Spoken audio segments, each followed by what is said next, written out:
Chapter 5 of the Satyarth Prakash outlines a societal blueprint. Renunciation, in Dayananda Saraswati's reading, functions as a systematic, active mechanism for societal governance, beginning with the transition out of standard domestic life. Manu's texts define specific, observable biological triggers for leaving the householder stage. Graying hair, slackening skin, and the birth of a grandson signal the mandatory shift to Vanaprastha, the life of the forest dweller. This phase requires complete material divestment. The individual must entirely abandon high-quality village food, clothing, and possessions, transferring all accumulated property and assets directly to their sons. The marital dynamic also shifts.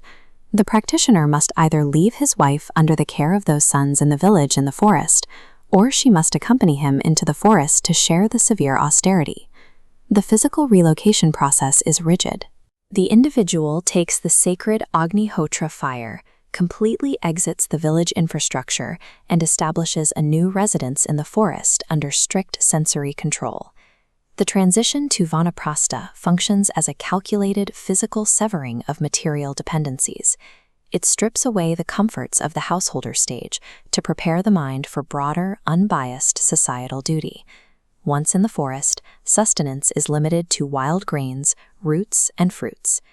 Even with these minimal resources, the forest dweller is mandated to perform the Pancha Mahayajnas, the 5 great daily sacrifices, to maintain themselves and serve traveling guests. This manuscript of dense Sanskrit text illustrates the core of their daily labor, Swadhyaya. This dictates continuous textual study, teaching, universal friendship, and the refusal to accept any material gifts. Physical asceticism intensifies in this phase. The practitioner sleeps on the ground, resides at the base of a tree, and abandons all emotional attachment to dependence. Even if their spouse is present, celibacy is required. The Mundaka Upanishad dictates the teleological goal of this hardship. The scholar uses intense penance, truth, and the control of the vital breath, the prana, to achieve direct union with the flawless, imperishable Purusha, or God. As the forest dweller nears the end of this stage, they perform a final fire sacrifice. They utilize satsang, or association with the wise, and strict yoga for total internal purity. If the wife is present, she is sent back to the village, clearing the path for the final phase. Vanaprastha operates as a rigorous psychological laboratory. By systematically eroding personal bias and material comfort, the individual earns the authority required for Sanyasa. Following the standard timeline outlined by Manu, the third phase of life spans the 50th to the 75th year. Post-75, the individual enters Sanyasa, the fourth phase, requiring the total abandonment of all worldly associations. However, the Brahmana texts outline a specific exception. An individual may bypass the householder and forest stages entirely, entering sannyasa directly from the student phase on the exact day they achieve total detachment, or vairagya. The Katha Upanishad states that taking the vows of sannyasa is void without internal purity. An uncontrolled, unpeaceful mind cannot achieve realization through the mere physical act of renunciation. The Mundaka Upanishad rejects the efficacy of rituals for ultimate liberation. A true Brahmana realizes that the uncreated God cannot be attained by temporary created actions, known as karma. This realization necessitates seeking a guru who has actually realized Brahman. The texts heavily critique false pride. Those who dwell in ignorance but fancy themselves wise wander endlessly. They fall from higher states, exactly like the blind being led by the blind. The Chandogya Upanishad observes that embodied beings cannot escape the dualities of pleasure and pain. Therefore, the sannyasin abandons all desire for prestige, wealth, and family to exist free from these material constraints. Entry into sannyasa demands an ontological shift. The practitioner moves from seeking temporary results through ritual action to seeking universal liberation through pure Vedantic knowledge. The transition into sannyasa requires the Prajapatya Ishti ritual. Here, the initiate permanently discards external religious symbols, including the sacred thread, the Yagnopavita, and the tuft of hair on the head, the Shika. The 5 external sacrificial fires are then internalized, mapped directly onto the 5 vital breaths of the body, prana, apana, vyana, udana, and samana. The initiate then performs abhayadan, granting fearlessness to all living beings. With this vow, the sannyasine leaves their home to become a wandering teacher of the Vedic sciences. Their movement and speech are governed by strict rules. They must walk looking down at the earth to protect insects, filter all drinking water, speak unflinching truth, and never retaliate with anger, even when insulted. The aesthetic requirements are specific.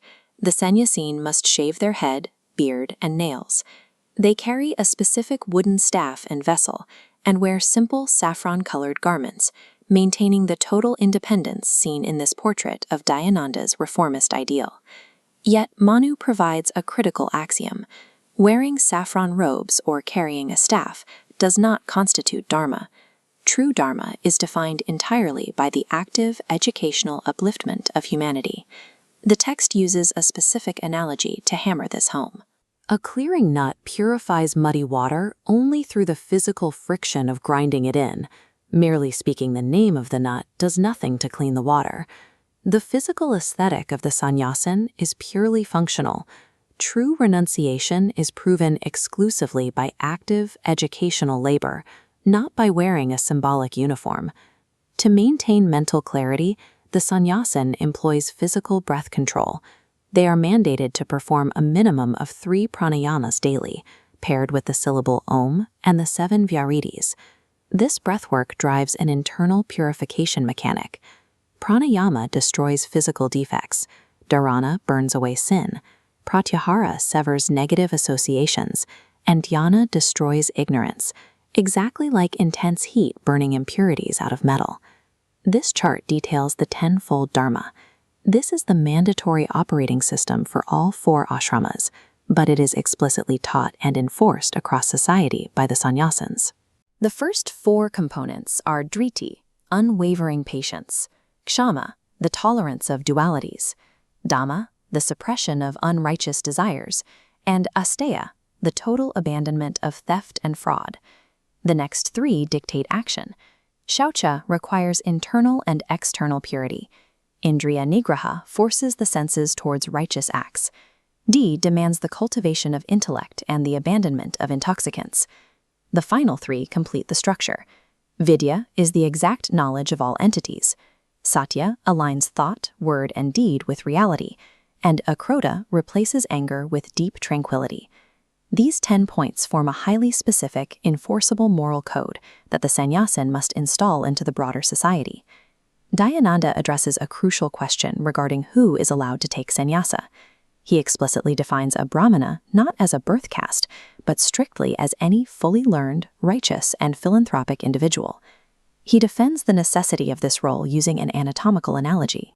Just as a head is necessary for a body to function, sannyasa is necessary because householders, bound by family ties, lack the impartiality required to advance science and morality. Critics argued that sannyasa violates divine will by halting biological reproduction. Dayananda counters that a sannyasin who prevents wars and promotes truth saves millions of lives, an act of preservation exceeding biological reproduction. He also targets the misconception that sannyasins should sit idle. Manu dictates that sannyasins must perform righteous actions. Taking food from householders without repaying them with knowledge is considered a grave sin. Dayananda directly addresses the theological errors of contemporary Neo-Vedantins. He draws a strict distinction between the finite, fluctuating soul, the jiva, and the omnipresent, eternally pure God, Brahman. To claim the human soul is exactly God is an error of ignorance. He redefines the myth that a renunciant must destroy all karma. The true definition of a sannyasin is one who actively destroys evil actions while simultaneously executing righteous ones. The true sannyasin operates as society's immune system. They are designed to constantly hunt and destroy moral, intellectual, and theological corruption wherever it takes root. In his final analysis, Dayananda dismantles the hypocritical practices of his era. He calls out the one-night stay rule, where a monk never stays in a village for more than a day, as a modern invention designed by sects to evade long-term public scrutiny of their behavior. He refutes the myth that donating money to a sannyasin sends the donor to hell. This lie was invented by selfish Puranics who feared that if true reformers were funded, they would expose the corruption of the orthodox establishment. He demands the eradication of Shraddha, the practice of ancestor worship so prevalent along the Ghats of Benares. Dayananda states plainly, dead ancestors cannot return, and feeding priests on their behalf contradicts the Vedic laws of karma and rebirth. Addressing the intense prerequisites of celibacy for those entering directly from their student years, he explains that total, consuming engagement in global welfare acts as the ultimate deterrent to lust. He quotes the Chanakya Niti to establish the supremacy of this role. While a king is respected only within the borders of his own country, a true scholar is worshipped everywhere. By the late 19th century, institutionalized asceticism had been weaponized for profit and obfuscation. Dayananda's treatise reclaims the institution, demanding that renunciation serve truth and objective societal benefit. The text concludes with the explicit disqualification of contemporary sects like the Vairagis, Gosains, and Kakis. Looking at the performative asceticism of these groups, Dayananda states they lack every defining characteristic of a true sannyasin. Their infractions are clear. They elevate sectarian leaders above scriptural truth, entrap the public in false rituals for financial gain, and actively drive the societal degradation they claim to have renounced. Against this, Dayananda establishes the definitive benchmark. The true sannyasin engineers happiness and morality for humanity in the present life, while securing their own trajectory toward liberation in the next. This exhaustive architecture of renunciation provides the necessary foundation for the macro-level governance of society, bridging directly into the duties of the state.